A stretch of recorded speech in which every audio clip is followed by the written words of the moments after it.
കാരുണ്യവാനായ ദൈവം തമ്പുരാൻ നമ്മയെല്ലാം അവൻ്റെ ഇഷ്ടദാസന്മാരുടെ കൂട്ടത്തിൽ ഉൾപ്പെടുത്തുമാറാവട്ടെ. ജീവിതത്തിൽ നമ്മൾ ആഗ്രഹിച്ച പലതും നടക്കാതെ പോകുമ്പോൾ നിരാശപ്പെടുകയും എല്ലാം നഷ്ടപ്പെടുകയും ചെയ്തു എന്ന് ചിന്തിക്കുന്നത് മനുഷ്യപ്രകൃതമാണ് എന്ന് നമുക്കറിയാം. മനുഷ്യർക്ക് പൊതുവെ അങ്ങനെയൊക്കെ ആകാമെങ്കിൽ വിശ്വാസികളെ സംബന്ധിച്ചിടത്തോളം ജീവിതത്തിൻ്റെ ഒരു മേഖലയിലും അവർക്ക് നിരാശ ബാധിക്കാൻ പാടില്ല, നിരാശരാവാൻ പാടില്ല എന്നതാണ്.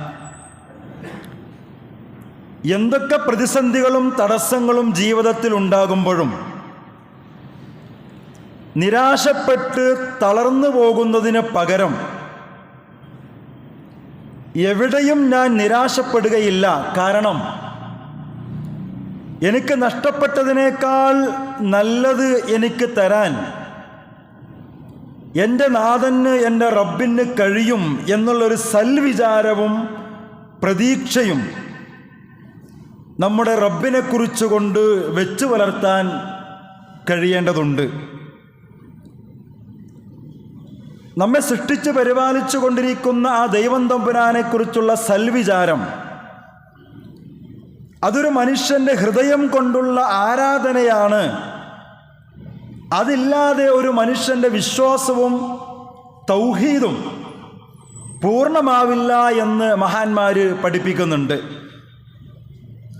ഒരു മനുഷ്യൻ്റെ ഈമാനിൻ്റെ ഉന്നതമായ അവസ്ഥകളിൽപ്പെട്ടതാണ് തന്നെ സൃഷ്ടിച്ച് പരിപാലിച്ചു കൊണ്ടിരിക്കുന്ന സൃഷ്ടാവിനെക്കുറിച്ചുള്ള നല്ല വിചാരം, സൽവിചാരം. അറബിയിൽ അതിന് ഹുസ്നുൽ വന്ന് എന്ന് പറയും.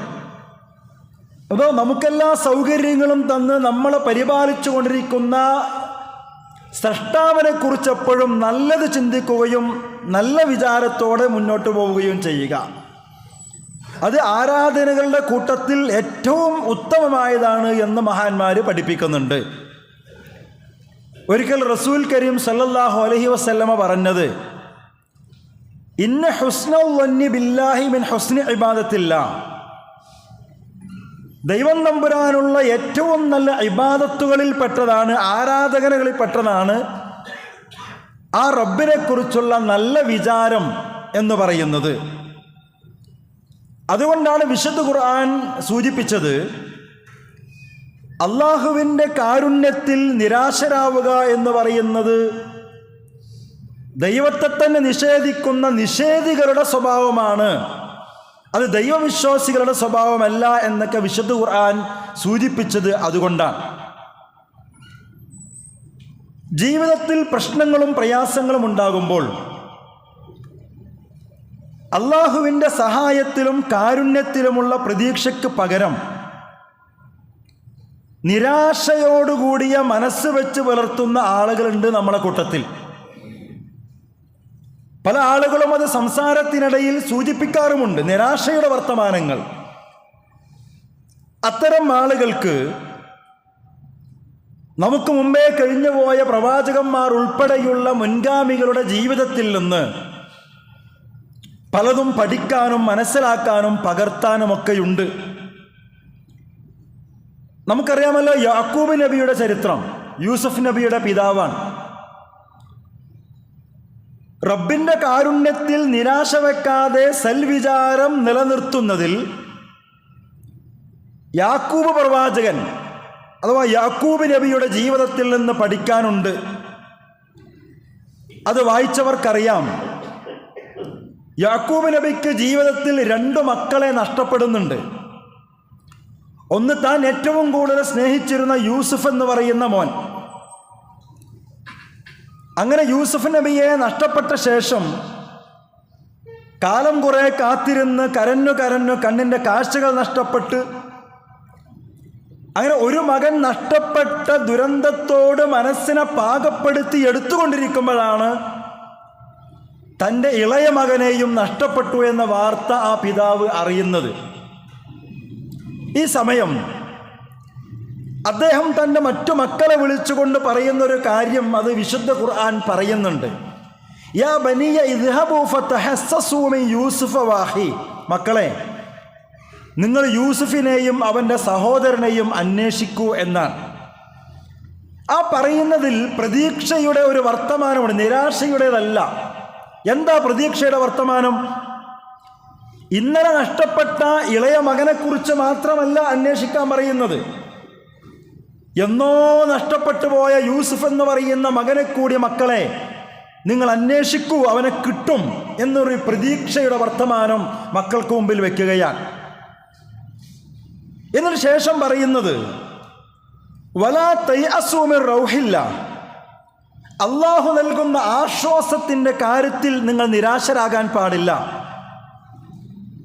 നിഷേധികളല്ലാതെ അള്ളാഹുവിൻ്റെ ആശ്വാസത്തിലും നിരാശരാവുകയില്ല എന്ന് പറഞ്ഞുകൊണ്ടാണ് തൻ്റെ മക്കളെ, അദ്ദേഹം നഷ്ടപ്പെട്ട മക്കളെ തിരയാൻ വേണ്ടി അയക്കുന്നത്. ഒന്ന് ആലോചിച്ച് നോക്കൂ നിങ്ങൾ.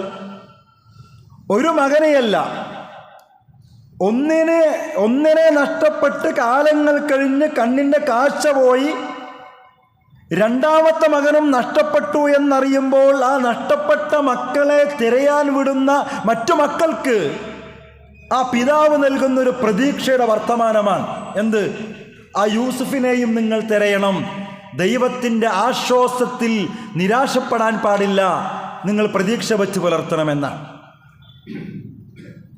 ഇസ്ലാം സ്വീകരിച്ചതിൻ്റെ പേരിൽ വളരെയേറെ പ്രയാസങ്ങൾ ഹിജറ വേളയിൽ ഉൾപ്പെടെ, എന്നുവെച്ചാൽ മക്കയിൽ നിന്ന് മദീനയിലേക്ക് ഹിജറ പോകുമ്പോൾ ഉൾപ്പെടെ ഒരുപാട് പ്രയാസം അനുഭവിക്കേണ്ടി വന്നൊരു സ്വഹാബിയാണ് അബൂ സലമ റളിയല്ലാഹു അൻഹു.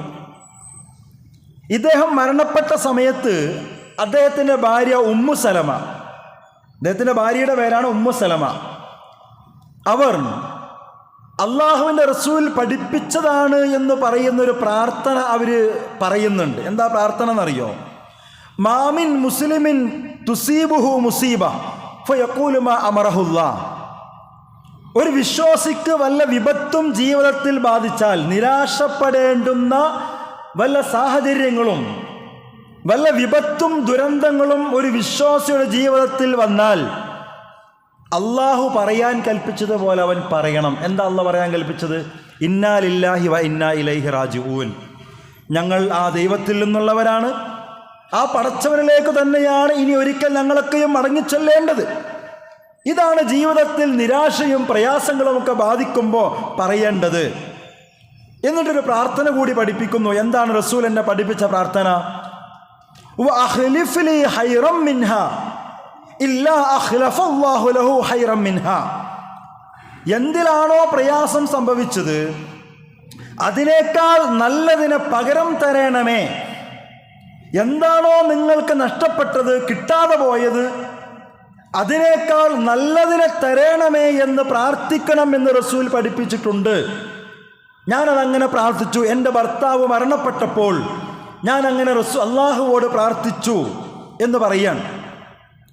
പക്ഷെ അങ്ങനെ പ്രാർത്ഥിക്കുമ്പോഴും അഥവാ എനിക്കെന്താണോ നഷ്ടപ്പെട്ടത് അതിനേക്കാൾ ഉത്തമമായതിനെ എനിക്ക് നീ തരണമേ എന്ന് പ്രാർത്ഥിക്കുമ്പോഴും ആ ഉമ്മു സലമ എന്ന മഹദി ചിന്തിക്കുന്നത് എന്താ? എനിക്ക് നഷ്ടപ്പെട്ടത് അബൂ സലമ എന്ന് പറയുന്ന എൻ്റെ ഭർത്താവിനെയാണ്. ആ അബൂ സലമയേക്കാൾ ഹൈറായതിനെ കിട്ടണേ എന്നാണ് ഞാൻ പ്രാർത്ഥിക്കണത്. അപ്പോൾ ഹൈറായതിനെ തരണേ.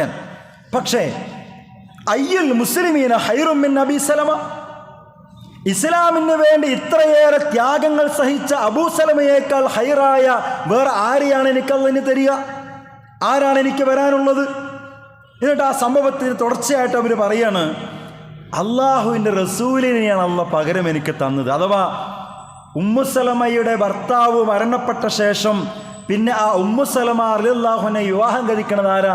അള്ളാഹുവിൻ്റെ റസൂലാണ്. നോക്കൂ നിങ്ങൾ, ജീവിതത്തിൽ ഒരു നഷ്ടം സംഭവിച്ചപ്പോൾ, നിരാശപ്പെടേണ്ടെന്നൊരു സാഹചര്യം വന്നപ്പോൾ നിരാശനായി ഒരു മുക്കിലിരിക്കാതെ റബ്ബിനോട് കൈകൾ ഉയർത്തിക്കൊണ്ട് നല്ലതിനെ ചോദിച്ചപ്പോൾ ഒരിക്കലും അവർ പ്രതീക്ഷിച്ചിട്ടില്ല, ഇന്നലെ വരെ അബൂ സലമയുടെ ഭാര്യയായി അറിയപ്പെട്ട ഞാൻ അടുത്തൊരു സന്ദർഭത്തിൽ ലോകത്തുള്ള മുഴുവൻ വിശ്വാസികളുടെയും ഉമ്മയാകാൻ മാത്രം ഭാഗ്യമുള്ളൊരു പദവിയിലേക്ക് എത്തുമെന്ന്. നോക്കൂ നിങ്ങൾ, ഇതൊക്കെയും ലോകത്തുള്ള വിശ്വാസി സമൂഹത്തിന് നൽകുന്ന ചില പ്രതീക്ഷയുടെ വർത്തമാനങ്ങളാണ്.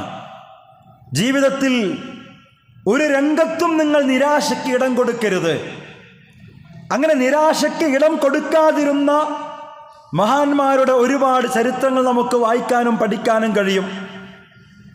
അള്ളാഹുവിൻ്റെ വിധിയിൽ തൃപ്തിപ്പെടാനുള്ള മനസ്സുണ്ടെങ്കിൽ അത്തരം ആളുകൾക്ക് എന്തു തന്നെ സംഭവിച്ചാലും നിരാശ ബാധിക്കില്ല എന്നാണ് നമ്മൾ മനസ്സിലാക്കേണ്ടത്. നമുക്ക് സംഭവിക്കുന്നതൊക്കെയും ആ ഉടയതമ്പുരാന്റെ വിധിയാണെന്ന വിശ്വാസം നിങ്ങൾ മനസ്സിലുറപ്പിച്ചിട്ടുണ്ടോ? ആ വിധിയിൽ തൃപ്തിപ്പെടാനുള്ള മനസ്സ് നിങ്ങൾക്കുണ്ടെങ്കിൽ ജീവിതത്തിൽ എന്ത് സംഭവിച്ചാലും നിങ്ങൾക്ക് നിരാശ ബാധിക്കില്ല എന്നാണ് പഠിപ്പിക്കുന്നത്. അതിന് തെളിവാണ് ഉർവത്ത് ബിൻ സുബൈർ എന്ന് പറയുന്ന ഒരു മഹാന്റെ ജീവിതം. നമ്മൾ പലപ്പോഴും ആ സംഭവം സൂചിപ്പിച്ചതാണ്. ഉർവത്ത് ബിൻ സുബൈർ, അദ്ദേഹത്തിന് കാലിന് രോഗം ബാധിച്ച് ആ രോഗം മുകളിലേക്ക് ബാധിക്കാതിരിക്കാൻ കാല് മുറിച്ചു കളയണമെന്ന് ഡോക്ടർമാർ പറയുകയാണ്. അപ്പൊ കാല് മുറിച്ചു കളയണം എന്ന് ഡോക്ടർമാർ പറഞ്ഞപ്പോ അദ്ദേഹം പറഞ്ഞത് അല്ലാഹുമ്മ ലക്കൽ ഹംദ്, പടച്ചവനെ നിനക്കാണ് സ്തുതി, നിനക്കാണ് സർവസ്തുതിയും. എന്താ പറയാൻ കാരണം? കാനലി അത്റാഫുൻ അർബഅ ഫഅഖത വാഹിദ, എനിക്ക് നീ കയ്യും കാലുമൊക്കെയായിട്ട് 4 അവയവങ്ങൾ തന്നു, അതിൽ നിന്ന് ഒരെണ്ണമാണ് നീ തിരിച്ചെടുത്തത്. അതുകൊണ്ട് അൽഹംദുലില്ലാ, നിനക്കാണ് സ്തുതി, ഒന്നല്ലേ നീ തിരിച്ചെടുത്തുള്ളൂ. അങ്ങനെ കാല് മുറിക്കേണ്ടുന്ന അവസ്ഥ വന്നപ്പോൾ തന്നെയാണ് അദ്ദേഹത്തിൻ്റെ മകൻ മരിച്ചു എന്ന വാർത്തയും ഒപ്പമുള്ളവർ അദ്ദേഹത്തെ അറിയിക്കുന്നത്. യാദൃച്ഛികമാകാം. അങ്ങനെ മകൻ മരിച്ചു എന്ന വാർത്ത അറിഞ്ഞപ്പോഴും അദ്ദേഹം പറഞ്ഞ വർത്തമാനം എന്താണെന്നറിയോ? അൽഹംദുലില്ലാ, അല്ലാഹുവിനാണ് സ്തുതി. മകൻ മരിച്ചു എന്ന വാർത്ത അറിഞ്ഞപ്പോൾ നിരാശയുടെ പ്രയാസത്തിന്റെ വാർത്ത കേട്ടപ്പോഴും അദ്ദേഹം പറഞ്ഞത് അൽഹംദുലില്ലാ, പടച്ചവനെ നിനക്കാണ് സ്തുതി എന്ന. എന്തിനാണ്? അതിനെ ബാക്കി കൂടി കേൾക്കണം. അദ്ദേഹം പറഞ്ഞത് കാനൂ സബ്അ, അവർ 7 പേരായിരുന്നു. 7 മക്കളെയാണ് ദൈവം എനിക്ക് നൽകിയത്. ഫഅഖദത മിൻഹും വാഹിദ വഅബ്കൈത സിത്ത, അതിൽ നിന്ന് ഒരെണ്ണത്തിനെ നീ തിരിച്ചെടുത്തു, 6 അവിടെ ബാക്കി വെക്കുകയും ചെയ്തില്ലേ? അതുകൊണ്ട് നിനക്ക് സ്തുതി, 6 എനിക്ക് അവിടെ തന്നെ തന്നല്ലോ. കണ്ടോ, വല്ലാത്തൊരു വർത്തമാനമാണത്. അത്തരം സ്വന്തം കാല് മുറിച്ചു മാറ്റേണ്ടി വന്നപ്പോഴും, അത്തരമൊരു സാഹചര്യത്തിൽ തന്നെ 7 മക്കളിൽ ഒരു മകൻ നഷ്ടപ്പെട്ടു, മരിച്ചു എന്നറിഞ്ഞപ്പോഴും ദൈവമേ നിനക്കാണ് സ്തുതി, പടച്ചവനെ നിനക്കാണ് സ്തുതി എന്ന് പറയാനുള്ള ഒരു മനസ്സെവിടുന്നാ കിട്ടിയെന്നറിയോ? ആ പടച്ച റബ്ബിന്റെ വിധിയിൽ തൃപ്തിപ്പെടാനുള്ള മനസ്സുണ്ടായപ്പോഴാണ്. ഇത് നമ്മൾ മനസ്സിലാക്കേണ്ട ഒരു പോയിന്റാണ്. നമ്മുടെ ജീവിതത്തിൽ എന്തു തന്നെ പരീക്ഷണങ്ങൾ റബ്ബ് വിധിച്ചാലും അത് റബ്ബിന്റെ വിധിയാണത്. അങ്ങനെ മനസ്സിലാക്കി തൃപ്തിപ്പെടാനുള്ള ഒരു മനസ്സ് നമ്മൾ പാകപ്പെടുത്തിയെടുത്തിട്ടുണ്ടെങ്കിൽ നിരാശയുടെ മനസ്സ് നമുക്കുണ്ടാവില്ല. അതില്ലാത്തവർക്കാണ് നിരാശ പിടികൂടുക. അവരാണ് ആകപ്പാട് എല്ലാം നഷ്ടപ്പെട്ടല്ലോ എന്ന് വിചാരിച്ച് ആകപ്പാട് ഒടിഞ്ഞു തൂങ്ങി ഒരു മുക്കയിലിരിക്കുന്ന ആളുകളായിട്ട് മാറുക. ഇത്തരം മനസ്സില്ലാത്തവരാ. ഷെയ്ഖുൽ ഇസ്ലാം ഇബ്നു തൈമിയെ കുറിച്ച് നിങ്ങൾ കേട്ടിരിക്കും. അദ്ദേഹത്തെ ജയിലിലടക്കുന്ന സമയം അദ്ദേഹം പറഞ്ഞ ചില വർത്തമാനങ്ങളുണ്ട്. ജയിലിലേക്കാണ് കൊണ്ടുപോകുന്നത്. അന്നത്തെ കാലഘട്ടത്തിൽ ഇന്നത്തേതുപോലെ 3 നേരം സുഖഭക്ഷണവും സുഖസൗകര്യങ്ങളും കിട്ടുന്ന ജയിലല്ല. അങ്ങനെ ജയിലിലേക്ക് അടയ്ക്കുന്ന സമയം ഇബ്നു തൈമിയ പറഞ്ഞ വർത്തമാനമുണ്ട്. ഒന്ന്, എന്നെ ജയിലിലടച്ചാൽ അത് എനിക്ക് കിട്ടുന്ന വിശ്രമ സമയമാണ്. അതെനിക്ക് കിട്ടുന്ന വിശ്രമ സമയമാണ്. എന്നെ അവർ കൊല്ലുകയാണെങ്കിൽ അതെനിക്ക് രക്തസാക്ഷിയായി സ്വർഗം നേടാനുള്ള അവസരമാണ്. ഇനി എല്ലാവരും കൂടി എന്നെ ഈ നാട്ടിൽ നിന്ന് പുറത്താക്കാനാണ് തീരുമാനിക്കുന്നതെങ്കിൽ അത് എനിക്കുള്ളൊരു വിനോദയാത്രയാണ്. ജയിലിലേക്ക് അടയ്ക്കാൻ വിടുമ്പോൾ ഒരു മനുഷ്യൻ ലോകത്തോട് വിളിച്ചു പറയുന്ന വർത്തമാനമാണ്. തെല്ലും നിരാശയില്ലാതെ പ്രതീക്ഷയുടെ സന്തോഷത്തിൻ്റെ വർത്തമാനങ്ങൾ. എങ്ങനെയാണിത് പറയാൻ കഴിയുന്നത്? എന്നിട്ട് അവസാനം അദ്ദേഹം പറയുന്നുണ്ട്, അള്ളാഹുവിൻ്റെ സ്വർഗം ഞാൻ എൻ്റെ നെഞ്ചിലാണ് കൊണ്ടു നടക്കുന്നത്, അതുകൊണ്ട് എനിക്ക് നിരാശയില്ല. റബ്ബ് വാഗ്ദാനം ചെയ്തിട്ടുള്ള സ്വർഗം ഞാൻ എൻ്റെ നെഞ്ചിലാണ് കൊണ്ട് നടക്കുന്നത്. അതുകൊണ്ട് നിങ്ങൾ എന്തെനിക്ക് വിധിച്ചാലും എനിക്കതിൽ നിരാശയില്ല എന്നാണ്. ഈ കാലഘട്ടത്തിൽ ജീവിച്ചു കൊണ്ടിരിക്കുന്ന നമ്മളൊക്കെയും വായിക്കുകയും സ്വന്തം ജീവിതത്തിലേക്ക് ചേർത്ത് വെക്കുകയും ചെയ്യേണ്ടുന്ന ചില ചിത്രങ്ങളാണ്. ഇമ്രാൻ ഇബ്നു ഹുസൈൻ കേട്ടിരിക്കും. അദ്ദേഹത്തിൻ്റെ ജീവിതം പരിശോധിക്കുമ്പോൾ കാണാൻ കഴിയും, വാതരോഗത്തിന് സമാനമായ ഒരു അസുഖം വന്നിട്ട് 30 വർഷമാണ് അദ്ദേഹം പ്രയാസപ്പെട്ടത്. 30 വർഷം. നിങ്ങൾ ആലോചിക്കണം, 1-2 ദിവസം പനി വന്ന് ഒരു ഡോക്ടറെ കാണിച്ചു, രണ്ടാമത്തെ ഡോക്ടറെയും കാണിച്ച് ഭേദമാകാതാകുമ്പോൾ നമ്മളൊക്കെ പറയുന്ന ഡയലോഗ് എന്താ നമ്മളെന്ന് ആലോചിക്കണം. 30 വർഷം വാതരോഗത്തിന് സമാനമായ അസുഖം വന്ന് അനങ്ങാൻ പറ്റുന്നില്ല. എത്രത്തോളം എന്ന് വെച്ചാൽ അദ്ദേഹം കിടക്കുന്ന ബെഡുണ്ടല്ലോ, ബെഡിലും കട്ടിലുമൊക്കെ ദ്വാരമുണ്ടാക്കി അതിലൂടെയാണ് മലമൂത്ര വിസർജനം വരെ നടത്തിയത് എന്ന വല്ലാത്തൊരു അവസ്ഥയായിരുന്നു അത്. അങ്ങനെ തന്നെ കാണാമെന്ന സ്വഹാബിമാർ ഈ അവസ്ഥ കണ്ട് പൊട്ടിക്കരഞ്ഞപ്പോൾ അനങ്ങാൻ പറ്റാതെ 30 വർഷം കിടക്കുക. മലമൂത്ര വിസർജനമൊക്കെ കിടക്കുന്നിടത്ത് തന്നെ കട്ടിലിൽ ഓട്ടയുണ്ടാക്കി അതിലൂടെ തന്നെ നിർവഹിക്കേണ്ടുന്ന അവസ്ഥ. ഈ പരിതാപകരമായ അവസ്ഥ കണ്ട് കാണാൻ വന്ന കൂട്ടുകാർ പൊട്ടിക്കരഞ്ഞപ്പോ ഇമ്രാൻ ഇബ്നു ഹുസൈൻ പൊട്ടിക്കരഞ്ഞവരോട് പറഞ്ഞൊരു ഒരു വർത്തമാനമുണ്ട്. എൻ്റെ കാര്യത്തിൽ റബ്ബ് തീരുമാനിച്ച തീരുമാനത്തെക്കുറിച്ചോർത്ത് ഞാൻ ചിരിക്കുകയും സന്തോഷിക്കുകയും ചെയ്യുമ്പോൾ നിങ്ങൾ കരയുകയാണോ? ഇത് വല്ലാത്തൊരു ചോദ്യമാണ്. ഞാനിങ്ങനെ കിടക്കണമെന്ന് എൻ്റെ റബ്ബിൻ്റെ തീരുമാനമാണ്. എൻ്റെ റബ്ബിൻ്റെ തീരുമാനത്തിൽ അത് വിധിയാണെന്ന് അംഗീകരിച്ചുകൊണ്ട് ഞാൻ ചിരിക്കുകയും സന്തോഷിക്കുകയും ചെയ്യുമ്പോൾ നിങ്ങൾ കരയുകയാണോ എന്നാണ് ചോദിച്ചത്. പ്രിയമുള്ളവരെ, എങ്ങനെയാണ് ഇങ്ങനെ പറയാൻ കഴിയുക? എങ്ങനെയാണ് ഇങ്ങനെ പറയാൻ കഴിയുക? ജീവിതത്തിൽ എന്തു തന്നെ പ്രതിസന്ധികൾ ഉണ്ടാകുമ്പോഴും നിരാശയ്ക്ക് ഇടം കൊടുക്കാതെ നമ്മെ സൃഷ്ടിച്ച് പരിപാലിച്ചു കൊണ്ടിരിക്കുന്ന ആ റബ്ബിൽ, ആ പടച്ചവനിൽ പ്രതീക്ഷയർപ്പിച്ചുകൊണ്ട് ആ നാഥനെക്കുറിച്ച് നല്ലത് മാത്രം വിചാരിച്ചുകൊണ്ട് സഹിച്ചാൽ ഇതിനേക്കാൾ നല്ലതിനെ തരുമെന്ന വിശ്വാസം വെച്ചു പുലർത്താൻ കഴിയുമ്പോൾ ഇങ്ങനെ സമാധാനിക്കാനും നിരാശയ്ക്ക് പകരം പ്രതീക്ഷയുടെ മനസ്സുമായിട്ട് മുന്നോട്ട് പോകാനും കഴിയും, ഏത് പ്രതിസന്ധി ഘട്ടങ്ങളിൽ കുടുങ്ങിയാലും. ഈ മനസ്സാണ് പ്രിയമുള്ളവരെ നമുക്കുണ്ടാക്കിയെടുക്കാൻ കഴിയേണ്ടത്. ഇന്നലെ വരെ നമ്മൾ ചെയ്തുകൊണ്ടിരുന്ന ജോലി ഇന്ന് നമുക്ക് നഷ്ടപ്പെട്ടു എന്നറിയുമ്പോൾ, സാമ്പത്തികമായി ജീവിതത്തിൽ ചെറിയ ചെറിയ തടസ്സങ്ങൾ ഉണ്ടാകുമ്പോൾ, ഇന്നലെ വരെ നമ്മൾ അനുഭവിച്ച സുഖങ്ങളും സൗകര്യങ്ങളും സംവിധാനങ്ങളുമൊക്കെ നഷ്ടപ്പെട്ട് ചെറിയ ചെറിയ പ്രയാസങ്ങൾ ജീവിതത്തിലേക്ക് കടന്നു വരുമ്പോൾ, എപ്പോഴും നമുക്ക് താങ്ങും തണലുമായി നമുക്കൊപ്പമുണ്ടായിരുന്നവർക്കെയും ഏതൊക്കെയോ അർത്ഥത്തിൽ നമ്മളെ കൈവിട്ട് കൈയൊഴിഞ്ഞു പോകുമ്പോൾ, അപ്പോഴൊക്കെയും ഏകനായ റബ്ബിൽ, ആ പടച്ചവനിൽ പ്രതീക്ഷയർപ്പിക്കാൻ, എൻ്റെ റബ്ബിനാണ് എന്നെ നന്നായിട്ടറിയുക എന്ന വിശ്വാസം മനസ്സിൽ ഊട്ടിയുറപ്പിക്കാൻ, ആരൊക്കെ കൈവിട്ടാലും ആരൊക്കെ വേണ്ടെന്ന് വെച്ചാലും എൻ്റെ റബ്ബൊരിക്കലും എന്നെ കൈവിടില്ലെന്ന പ്രതീക്ഷയുടെ വിശ്വാസം മനസ്സിലുണ്ടാക്കിയെടുക്കാൻ നമുക്ക് കഴിയണം. ഈ സംഭവങ്ങളിൽ നിന്നൊക്കെ നമുക്ക് പാഠങ്ങൾ പഠിക്കാനുണ്ട്. നോക്കൂ, നിങ്ങൾ പലപ്പോഴും ജീവിതത്തിൽ പല പ്രയാസങ്ങളും വരുമ്പോൾ, അല്ലെങ്കിൽ പലതും നഷ്ടപ്പെടുമ്പോൾ, പലതും നടക്കാതെ പോകുമ്പോൾ നിരാശരാവുക എന്ന് പറയുന്നത് മനുഷ്യൻ്റെ പ്രകൃതമാണ്.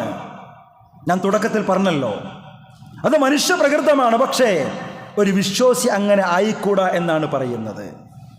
വിശ്വാസിക്ക് പല പ്രതിസന്ധികളും നിരാശാജനകമായ അവസ്ഥകളും നേരിടേണ്ടി വന്നാൽ അപ്പോഴൊക്കെയും ആ പടച്ചവനെക്കുറിച്ചുള്ള നല്ല ചിന്തകളും സൽവിചാരങ്ങളും മനസ്സിലുണ്ടാക്കിയെടുക്കുകയും പ്രതീക്ഷയോടെ മുന്നേറുകയും ചെയ്യണം എന്നാണ് ഇസ്ലാം പഠിപ്പിക്കുന്നത്. മനുഷ്യരാണല്ലോ നമ്മൾ. നേരത്തെ പറഞ്ഞതുപോലെ ജീവിതത്തിൽ നിരാശാജനകമായ പലതും നമ്മൾ നേരിടേണ്ടി വരും. സ്വർഗത്തിലേക്കുള്ള വഴി എന്ന് പറയുന്നത് അത് പ്രശ്നങ്ങളില്ലാത്ത, പ്രയാസങ്ങളില്ലാത്ത, തടസ്സങ്ങളില്ലാത്ത സുഗമമായ പാതയല്ല. പ്രശ്നങ്ങളും പ്രതിസന്ധികളും ഒക്കെ അനുഭവിച്ചും താണ്ടിക്കടന്നും മാത്രമേ സ്വർഗമെന്ന് പറയുന്ന ലക്ഷ്യത്തിലേക്ക് എത്താൻ കഴിയൂ എന്നാണ് ഇസ്ലാം അതിൻ്റെ ആളുകളെ പഠിപ്പിക്കുന്നൊരു വർത്തമാനം. അതുകൊണ്ട് ആ വഴിയിലൂടെ നിങ്ങൾ ആത്മാർത്ഥമായിട്ടാണ് സഞ്ചരിക്കുന്നതെങ്കിൽ തടസ്സങ്ങളുണ്ടാകും, പ്രാരാബ്ധങ്ങളുണ്ടാകും, പ്രശ്നങ്ങളുണ്ടാകും. അവിടെയൊക്കെയും നിരാശപ്പെടാതെ പ്രതീക്ഷയോടെ ഈമാനികമായ കരുത്തോടെ എഴുന്നേറ്റ് നിൽക്കാനും മുന്നോട്ട് നീങ്ങാനും കഴിയണം. ചിലർക്ക് ശരീരത്തിലുണ്ടാകുന്ന രോഗങ്ങളായിരിക്കാം, പ്രയാസങ്ങളായിരിക്കാം പ്രശ്നം. വേറെ ചില ആളുകൾക്ക് ഒരു പക്ഷേ മാരകമായ രോഗങ്ങൾക്ക് ഇരകളായിട്ട് പ്രയാസപ്പെട്ട് ജീവിക്കുന്നവർക്ക് കൂട്ടിരിക്കുന്ന അവസ്ഥയായിരിക്കും. അതൊക്കെ വല്ലാത്തൊരവസ്ഥയാണത്. മാരകമായ രോഗങ്ങൾക്കടിപ്പെട്ട് അവർക്ക് വേണ്ടി രാവും പകലും ഉറക്കമൊഴിച്ചിട്ടിരിക്കേണ്ടുന്ന ചില അവസ്ഥകളൊക്കെയുണ്ട്. അതൊക്കെ വല്ലാത്ത ചില അവസ്ഥകളാണ്. വേറെ ചില ആളുകൾ ചിലപ്പോൾ സാമ്പത്തിക രംഗത്ത്, കച്ചവട രംഗത്തൊക്കെ ഉണ്ടാകുന്ന നിരാശരാക്കുന്ന കാര്യങ്ങളാകാം. കുടുംബത്തിനകത്ത് ഭാര്യയും ഭർത്താവും മാതാപിതാക്കളും മക്കളും സഹോദരങ്ങളൊക്കെ തമ്മിലുള്ള പ്രശ്നങ്ങൾ, അതിലൊന്നും ഒരു പരിഹാരം കാണാൻ കഴിയാതെ നിരാശപ്പെട്ടുകൊണ്ടിരിക്കുന്നവർ പക്ഷേ നമ്മുടെ കൂട്ടത്തിൽ പോലും ഉണ്ടാകും.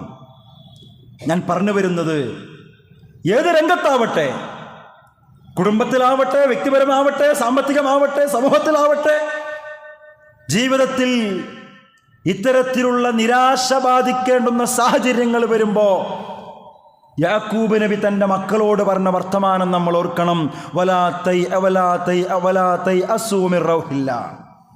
അള്ളാഹുവിൻ്റെ ആശ്വാസത്തിൽ നിങ്ങൾ നിരാശരാകാൻ പാടില്ല. ഇന്ന് എന്തുകൊണ്ടാണ് പ്രിയമുള്ളവരെ നമുക്ക് നിരാശ പിടികൂടുന്നത്? എന്തുകൊണ്ടാണ് പലപ്പോഴും ആരാധനകളും ഇബാദത്തുകളും ഒക്കെ നിർവഹിക്കുമ്പോൾ തന്നെയും പലപ്പോഴും മുൻഗാമികൾക്കൊണ്ടായിരുന്ന ആ ഒരു പ്രതീക്ഷയുടെ മനസ്സ് നമുക്ക് നഷ്ടപ്പെട്ടു പോകുന്നത് എന്തുകൊണ്ടാണ്? നഷ്ടപ്പെട്ടതിനേക്കാൾ, ലഭിക്കാതെ പോയതിനേക്കാൾ ഏറ്റവും നല്ലതിന് പകരം റബ്ബ് തരും എന്ന വിശ്വാസമില്ലാത്തത് കൊണ്ടാണ്. എനിക്ക് കിട്ടാതെ പോയതിനേക്കാൾ, എനിക്ക് നഷ്ടപ്പെട്ടതിനേക്കാൾ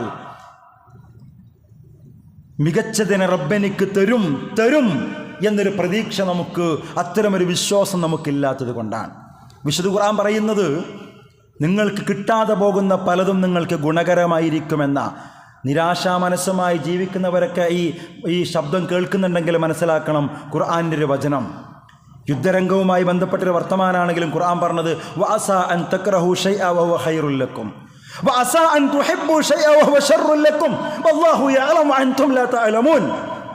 ചില കാര്യങ്ങൾ നിങ്ങൾ വെറുക്കും, അങ്ങനെ ആകരുത്, അത് സംഭവിക്കരുത് എന്നൊക്കെ നമ്മൾ ആഗ്രഹിക്കുക. പക്ഷേ അത് നിങ്ങൾക്ക് അനുഗ്രഹമായിട്ടാണ് പടച്ചോൻ തീരുമാനിച്ചിട്ടുണ്ടാകുക. വേറെ ചില കാര്യങ്ങൾ അതങ്ങനെ ആകണം, അത് കിട്ടണമെന്നൊക്കെ നിങ്ങൾ ആഗ്രഹിക്കുമെന്നാൽ അത് നിങ്ങൾക്ക് നാശമായിട്ട് വരും എന്ന് പറഞ്ഞാൽ ഖുർആൻ പറയുന്നത്, ചില കാര്യങ്ങൾ നിങ്ങൾ കിട്ടണം എന്ന് ആഗ്രഹിക്കും, കിട്ടിയില്ലെങ്കിൽ നിരാശരാകും. പക്ഷെ അത് തീരുമാനിച്ചിട്ടുണ്ടാവുക അത് കിട്ടലായിരിക്കും നിങ്ങൾക്ക് ഷെറ്. വേറെ ചിലത് നിങ്ങൾ കിട്ടരുതേ, ആവരുതേ, അങ്ങനെ സംഭവിക്കരുതേ എന്നൊക്കെ ആഗ്രഹിക്കും. പക്ഷെ അള്ളാഹ് പറയാണ്, അങ്ങനെ സംഭവിക്കുന്നതായിരിക്കാം നിങ്ങൾക്കൊരു പക്ഷേ ഹൈറായിട്ട് അത് തീരുമാനിച്ചിട്ടുണ്ടാവുക. ഇപ്പോൾ എന്നിട്ട് അവസാനം പറയുന്നത് എന്താ? വല്ലാഹു യഅലമു അൻതും, അള്ളാഹ് അറിയുന്ന, നിങ്ങൾക്കൊന്നും അറിയൂല എന്നാ. അള്ളാഹുവാണെല്ലാം അറിയുന്നവൻ, നിങ്ങളൊന്നും അറിയാത്തവരാണ്. അത് വല്ലാത്ത ഒരു വർത്തമാനമാണത്. അതുകൊണ്ട് ജീവിതത്തിൽ പ്രതിസന്ധികളും പ്രയാസങ്ങളും ഉണ്ടാകുമ്പോൾ നിരാശപ്പെടരുത്. അതിലൊക്കെയും ചിലത് നഷ്ടപ്പെട്ടു പോകുന്നതിൽ പടച്ചോൻ എന്തെങ്കിലുമൊക്കെ ഹൈറ് കണ്ടിട്ടുണ്ടാകും. ചിലത് കിട്ടാതെ പോകുന്നതിൽ പടച്ചോൻ എന്തെങ്കിലുമൊക്കെ ഹൈറ് കണ്ടിട്ടുണ്ടാകും. ആ അർത്ഥത്തിൽ വിശ്വാസികൾക്ക് ചിന്തിക്കാൻ കഴിയണം എന്നാണ് അള്ളാഹുവിൻ്റെ വിശുദ്ധ ഖുർആനിലൂടെ നമ്മെ പഠിപ്പിക്കുന്നത്. നോക്കൂ, നിങ്ങൾ യൂസുഫ് നബി അലൈഹി സ്വലാത്തു വസ്സലാമയ്ക്ക് തന്നെ ചെറുപ്പത്തിൽ എന്തൊക്കെ അദ്ദേഹം അനുഭവിച്ചു. വീട്ടിൽ നിന്ന് ജ്യേഷ്ഠന്മാർ തന്നെ കൊണ്ടുപോയി പൊട്ടക്കെട്ടിലിട്ടു, ജയിലിൽ പോകേണ്ടി വന്നു, സ്വന്തം ഉപ്പയെയും സഹോദരങ്ങളെയും നഷ്ടപ്പെട്ടു വർഷങ്ങളോളം. അവസാനം എന്താ സംഭവിച്ചേ? ആ രാജ്യത്തിൻ്റെ ഭക്ഷ്യവകുപ്പ് മന്ത്രിയായിട്ട് തിരിച്ചു വരിക, നഷ്ടപ്പെട്ടവരെയൊക്കെയും അദ്ദേഹത്തിന് തിരിച്ചു കിട്ടുക. അത് വല്ലാത്തൊരു തിരിച്ചു കിട്ടലായിരുന്നു. കണ്ടോ, ഇത് ചില ചിത്രങ്ങളും പാഠങ്ങളുമാണ്. നബി സല്ലല്ലാഹു അലൈഹി വസല്ലം മക്കയിൽ നിന്ന് ഹിജ്റ പോകുമ്പോൾ കണ്ണീരോട് കൂടിയാ പോയത്, മക്കയിൽ നിന്ന് മദീനയ്ക്ക് പോകുമ്പോൾ. പക്ഷേ റസൂൽ തിരിച്ചു വന്നത് എങ്ങനെയാ? തന്നെ എറിഞ്ഞോട്ടിയ ആ നാടിൻ്റെ പൂർണ്ണ അധികാരിയായിട്ടാണ് അള്ളാഹു റസൂൽ തിരിച്ചങ്ങോട്ട് വരുന്നത്. ഞാൻ പറഞ്ഞു വന്നത്, വിശ്വാസികൾക്ക് നിരാശ പാടില്ല. എൻ്റെ ഓരോ തോൽവിയും എൻ്റെ വിജയത്തിലേക്ക് അള്ളാഹു എന്നെ തിരിച്ചുവിടുകയാണ് എന്ന ഒരു മനസ്സുണ്ടാക്കിയെടുക്കാൻ കഴിയണം. പക്ഷെ പലപ്പോഴും നമ്മുടെ നിലപാടും മാനസികാവസ്ഥയും ഒന്നും അങ്ങനെയല്ല. ഞാൻ നേരത്തെ പറഞ്ഞതുപോലെ ഒരു അസുഖം വന്നൊരു ഡോക്ടറെ കണ്ട് 1 ദിവസം 2 ദിവസം 3 ദിവസം കഴിയുമ്പോഴേക്ക് നമ്മളാകെ അസ്വസ്ഥരാകാൻ തുടങ്ങി. കിട്ടിക്കൊണ്ടിരിക്കുന്ന ശമ്പളത്തിൽ ചെറിയൊരു സംഖ്യ ഇടിവ് വന്നാൽ നമ്മൾ ടെൻഷനിലാണ്. ജീവിക്കാനുള്ള ഒരുപാട് സുഖങ്ങളും സൗകര്യങ്ങളൊക്കെ ഉണ്ടായിട്ടും എന്തൊക്കെയാണ് അവസ്ഥ എന്ന് ചോദിക്കുമ്പോൾ നമ്മൾ പറയാറുള്ളത് പലപ്പോഴും അൽഹംദുലില്ലാ എന്നല്ല. അങ്ങനെ പറയാറുണ്ടോ നമ്മൾ? ജീവിതത്തിൽ എന്തൊക്കെയുണ്ട്, എന്താ വിശേഷം എന്ന് ചോദിക്കുമ്പോൾ മനസ്സറിഞ്ഞ അൽഹംദുലില്ലാ എന്ന് പറയുന്ന എത്ര പേര് നമുക്കിടയിലുണ്ട്? പലപ്പോഴും മനുഷ്യരുടെ വായിൽ നിന്ന് വരാറുള്ളത് അങ്ങനെയൊക്കെ പോണു, വലിയ കുഴപ്പമൊന്നുമില്ല. അപ്പോഴും നമുക്ക് അൽഹംദുലില്ലാ, വലിയ കുഴപ്പമൊന്നുമില്ല എന്ന് നമ്മൾ പറയാറുള്ളത്. അങ്ങനെയല്ല. എന്തുകൊണ്ടാണ് അങ്ങനെ? ഒരൊറ്റ ഉത്തരവേ ഉള്ളൂ, അള്ളാഹുവിൽ പ്രതീക്ഷ ഇല്ലാത്തത് കൊണ്ടാണ്. അള്ളാഹുവിൽ പ്രതീക്ഷ ഇല്ലാത്തത് കൊണ്ടാണ്. ഞാൻ അനുഭവിക്കുന്ന എല്ലാത്തിനും നല്ലത് അള്ളാഹു പകരം തരും എന്ന്. ഇനി ദുനിയാവിൽ വെച്ചൊന്നും കിട്ടിയിട്ടില്ലെങ്കിലും എല്ലാത്തിൻ്റെയും പൂർത്തീകരണമായ സ്വർഗം എനിക്ക് റബ്ബ് തരുമെന്ന പ്രതീക്ഷ ഉണ്ടാകണം എന്നാണ് പഠിപ്പിക്കുന്നത്. നമ്മുടെ റബ്ബിനെക്കുറിച്ച്, നാഥനെക്കുറിച്ച്, പടച്ചവനെക്കുറിച്ച് നല്ല വിചാരങ്ങളും പ്രതീക്ഷയും വെച്ച് പുലർത്തണം.